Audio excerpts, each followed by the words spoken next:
The tomato plants have rebounded really nicely, considering at the very beginning of their life, they got 2 big floods and they were saturated.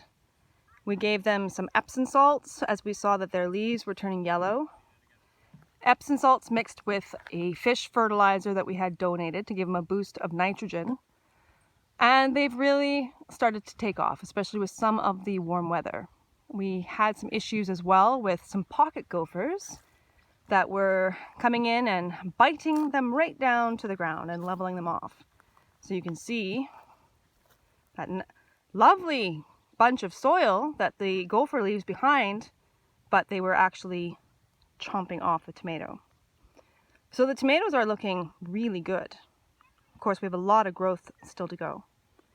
These stakes that you can see, which we had donated by Home Hardware, we're going to be using these to tie up some of the tomatoes in a single stem growing method.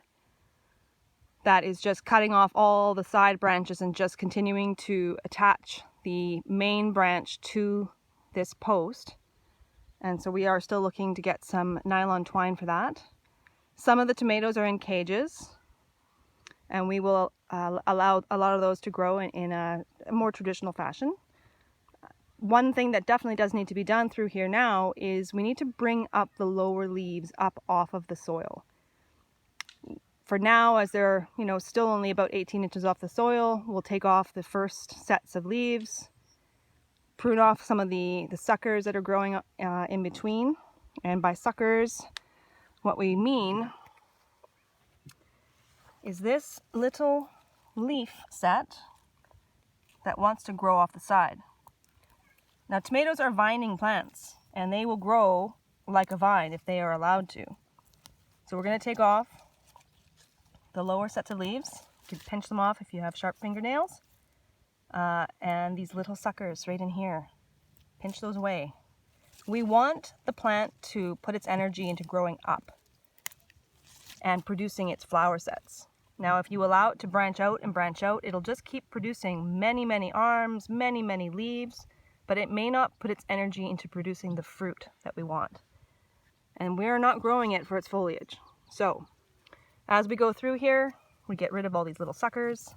For now, it's up off the ground, and the key reason to prune all the leaves from the ground, from the soil, is to avoid splashback. Because it's the soil that will introduce fungal disease, blights, and things like that.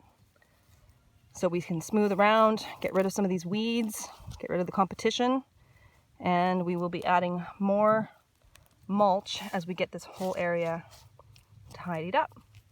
So if somebody does have a nice sharp set of pruners, they can come in here, bring up all of those lower leaves, and start pruning away these little suckers. Weed around the plant, get rid of that competition, and then we'll bring in more mulch.